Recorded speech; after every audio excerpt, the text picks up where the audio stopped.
classe inversée, eh c'est justement comme son nom l'indique, inverser tout.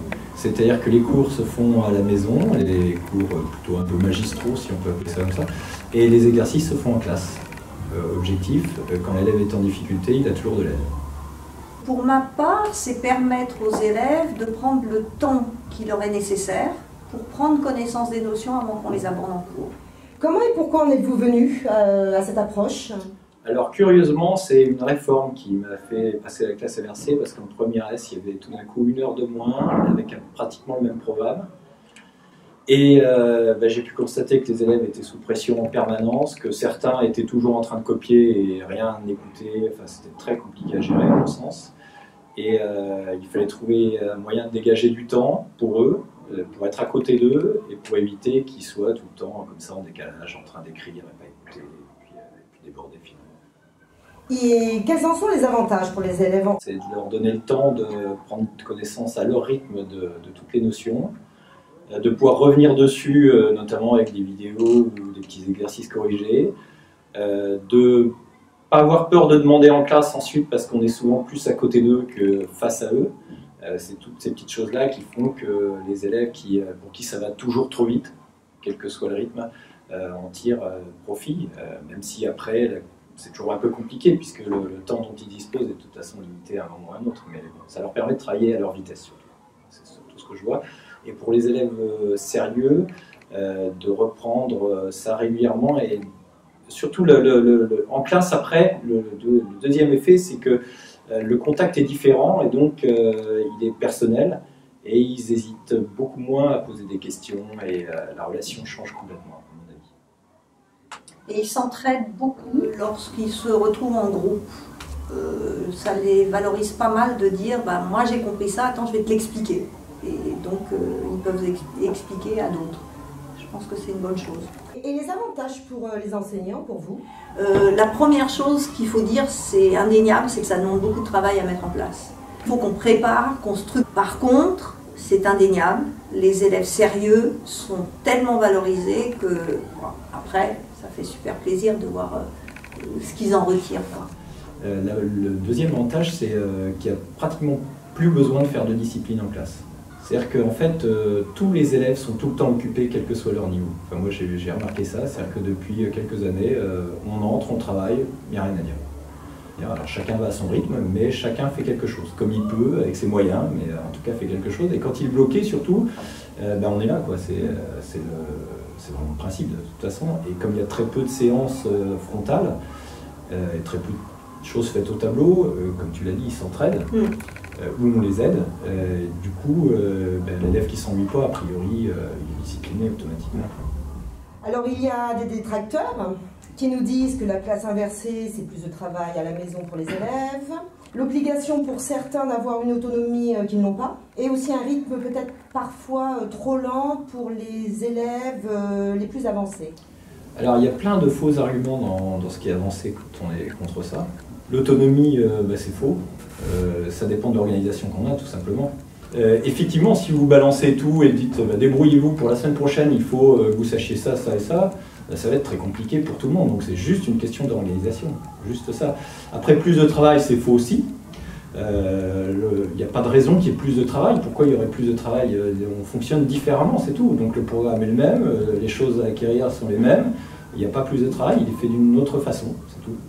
Et depuis que vous pratiquez la classe inversée, depuis 4 ans, il me semble, c'est ça? Ouais, pratiquement, ouais. Vous en avez mesuré l'efficacité et de quelle façon? Alors ça c'est difficile à mesurer comme truc, hein, mais enfin, moi ce que j'ai constaté, et je crois que Florence a vu la même chose, c'est que pour les élèves, alors j'aime pas dire ce mot-là, mais pour les élèves moyens, c'est-à-dire dont les notes aussi entre 8 et 12 on dira, je pense que c'est là où il y a le plus grand bénéfice parce que ce sont souvent des élèves sérieux, mais pour qui justement tout va trop vite en classe, où il leur faut un peu plus de temps, il faut qu'ils revoient un petit peu plus. Pour ces élèves-là, manifestement, c'est super efficace. Et c'est souvent en plus ces mêmes élèves qui n'osent pas demander en classe parce qu'ils ont manque de confiance, n'osent pas intervenir ou vont essayer de se débrouiller tout seuls, mal souvent parce que c'est compliqué. Et pour cette raison-là, c'est pour eux que c'est le plus efficace. Pour les élèves très faibles, c'est un peu compliqué parce que de toute façon on a du mal à trouver une recette miracle, il faut bien le dire. Ça leur fait prendre un peu confiance et surtout, là aussi ils hésitent moins à demander, ils travaillent leur rythme, bon, mais l'efficacité est un peu plus limitée à mon sens. Et pour les élèves à besoins éducatifs particuliers? Alors là c'est un peu plus mitigé, hein. Là je le fais en 6e depuis cette année, parce que sur les grands c'est assez difficile de savoir si ça fait quelque chose, qu'ils ont déjà des tas de lacunes depuis des années derrière eux. En 6e, je ne sais pas trop, il faudra voir à la fin de l'année, on prendra rendez-vous. Je crois quand même que ça leur permet de travailler en ayant là aussi un peu plus confiance en eux, et surtout d'avoir un contact différent par rapport à la discipline. C'est-à-dire qu'il y a des élèves là qui en 6e, dont je sais très bien qu'ils ne vont pas réussir à faire les exercices si je leur donne.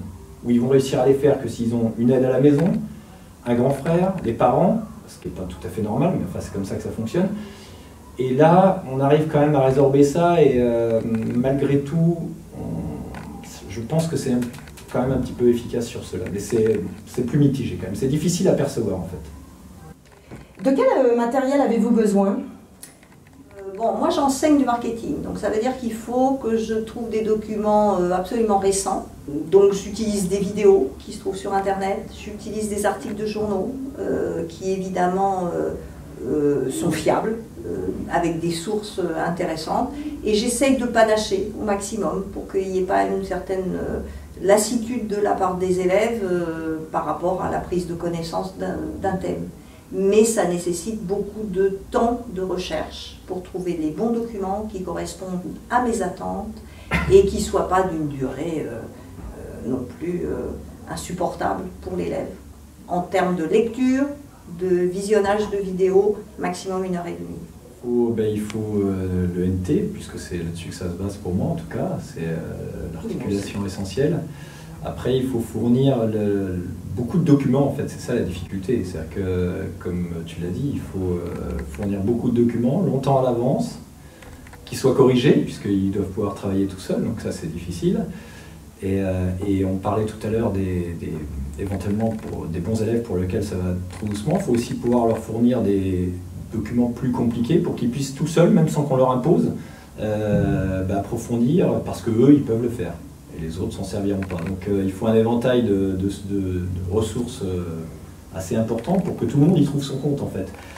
Certains élèves aimaient bien les vidéos, d'autres ne comprenaient rien avec les vidéos, aimaient bien lire, d'autres aimaient bien les deux. Du coup, maintenant c'est un petit peu open, c'est-à-dire je leur donne un planning de travail hyper strict, mais ils en font ce qu'ils veulent. Ils vont chercher, à partir du moment où c'est acquis, ils vont chercher les infos comme eux, ça leur convient le mieux. Mais une fois qu'on a tout ça, un petit peu de vidéo, un petit peu d'exercices corrigés, un petit peu de fiches méthodes, c'est un mix un petit peu de tout ça. Des références du livre aussi, parce que dans les livres, il y a des trucs très très bien. Et une fois qu'ils savent bien utiliser tout ça, ils se débrouillent en fait. Tout à l'heure, moi je fais un quiz systématiquement à la fin de chaque chapitre, pour que l'élève puisse vérifier qu'il a compris ce qui, pour moi, est fondamental. Et donc le quiz, je le mets à disposition, mais avec la correction. Moi, j'utilise une plateforme qui s'appelle Socrative. Vous rencontrez des résistances, ou est-ce que vous avez rencontré des résistances? Alors les résistances, la plus grosse résistance, c'est le formatage des élèves à un fonctionnement donné, qui engendre souvent beaucoup de passivité pour certains. Et alors de passer de cette passivité à être actif, autrement dit être acteur de leur réussite ou de leur échec, c'est ce que je leur dis toujours au début de l'année, ça c'est un peu compliqué. Ça demande parfois une semaine, parfois un mois, parfois un trimestre, parfois 2 trimestres. Et puis le deuxième obstacle, c'est de leur faire prendre conscience que ça peut marcher. Et ça c'est un peu compliqué aussi. Sur 30, il y en a toujours 2, voire 3 qui n'aiment pas ça. Et concernant la relation élève-enseignant, ça change quelque chose? J'ai vraiment une relation différente avec les élèves, à mon sens, de proximité. Et vraiment, moi je pense qu'on est passé d'une relation d'enseignant à une relation d'accompagnant. Comment ça se passe pour les élèves sous protocole? Alors, la même chose aussi que pour les autres, c'est-à-dire que quand ils sont en difficulté parce qu'ils n'ont pas compris un énoncé, ils sont bloqués complètement, sauf si quelqu'un vient à leur secours. Bien là, ils ont tout fait. Alors, ils ne comprennent pas toujours tout, mais ils ont l'impression d'avoir compris. Déjà, rien qu'avoir l'impression d'avoir compris, ça change tout l'aspect du truc. C'est-à-dire qu'on dit, ah, zut, l'exercice, je ne sais pas le faire. Bah voilà, je reste bloqué, puis on verra bien, et la correction passe, etc. Là, ils peuvent faire des choses. Alors, c'est parfois surestimé, ils ont l'impression de tout savoir, alors qu'ils n'ont pas acquis grand-chose. Mais rien que cette impression, ça change toutes les données ensuite quand on arrive en classe, parce que quand on arrive en classe, on a l'impression que ça va. Alors après, il faut rectifier le tir, mais ça permet quand même de travailler sur quelque chose, sur de la matière. On a déjà quelque chose, même s'ils n'ont pas tout compris, ils ont vu quelque chose. Donc on peut toujours se ramener à ça, regarde, et puis tu te rappelles, etc. Alors que quand vous parlez, ils sont là, c'est souvent, ils se rappellent de rien en fait, souvent, il faut bien être clair, ou de ce qu'on a écrit qui est trop compliqué. Et ça leur permet un petit peu ça nous permet aussi de leur dire, reprends ça, voilà, pour la semaine prochaine, tu l'as déjà vu, bon les autres ils vont avoir ça, mais toi tu reprends ça. Et voilà, ça fait reprendre le truc après une explication, on a décortiqué le truc, et ça évite, moi je crois que l'essentiel c'est d'éviter ce sentiment d'échec permanent quand on est devant un énoncé qu'on n'a pas compris. Moi, je crois que c'est vraiment ce qui change toutes les données des choses, c'est la perception qu'on a de ces difficultés. Et bénéficie d'une attention plus personnalisée. Pareil. L'autonomie, Ils sont plus autonomes avec ça, cette méthode-là? Ils deviennent parce qu'ils deviennent plus autonomes parce qu'ils ont la sensation d'être acteurs de ce qu'ils font. Un élève qui n'a pas vu le cours parce qu'il ne l'a pas relu, il ne va pas l'assumer parce qu'on l'a fait en classe, donc c'est pas de sa faute. Là, on ne l'a pas fait en classe, donc s'il ne l'a pas vu, il l'a pas vu. Il est obligé d'assumer qu'il ne l'a pas vu, etc. Et il n'y a aucune excuse, quoi. Pour ces élèves-là qui trouvent souvent des excuses avec le protocole aussi, parce que le protocole c'est souvent une excuse pour ne pas avoir fait le travail, pas avoir fait l'exercice. Il n'y a plus d'excuses. De ne pas avoir fait le travail, il n'y a plus d'excuses. De ne pas avoir compris, c'est une chose, mais de ne pas avoir fait le travail, il y a zéro excuse. Et du coup, ça change les choses, parce qu'on peut toujours dire, ouais, mais tu l'as pas fait. C'est pas que tu n'as pas compris, c'est que tu l'as pas fait. Et quand on commence à changer ça et qu'ils disent, oui, il faut que je le fasse, on a déjà changé un truc, on a déjà enclenché quelque chose en tout cas. La désinhibition. Il y a plein de sites sur la classe inversée où le slogan c'est du face-à-face au côte-à-côte. Vous allez me dire, on peut être côte-à-côte sans faire de classe inversée. Sauf que le côte-à-côte sans classe inversée, c'est toujours très compliqué parce que le temps où on fait le cours au tableau, où on écrit au tableau, on n'est pas à côté d'eux, et souvent c'est 30% du temps, au moins. Le temps où on corrige un exercice, on est face à eux, pas à côté d'eux, et c'est encore 30% du temps. Il reste finalement 30% du temps où on peut être à côté d'eux. Moi, c'est ce qui m'a fait passer à ça. Hein. Et c'est faible, finalement. Quand on a 30 élèves, 30%, il ne reste plus grand-chose pour chacun, hein, faut être clair. Hein. Et ça change tout, du coup. Et du coup, effectivement, ils sont désinhibés parce que le contact est différent, on peut parler au prof, on ose dire des choses petit à petit parce qu'on prend confiance aussi. Mais... Moi, je crois qu'il faudrait que plusieurs professeurs aient envie d'utiliser la même technique dans la même classe pour que ce soit encore plus profitable. Aujourd'hui, je pense que si on regarde un petit peu ce qui se déroule dans l'enseignement post-bac, c'est la classe inversée. C'est toujours la classe inversée.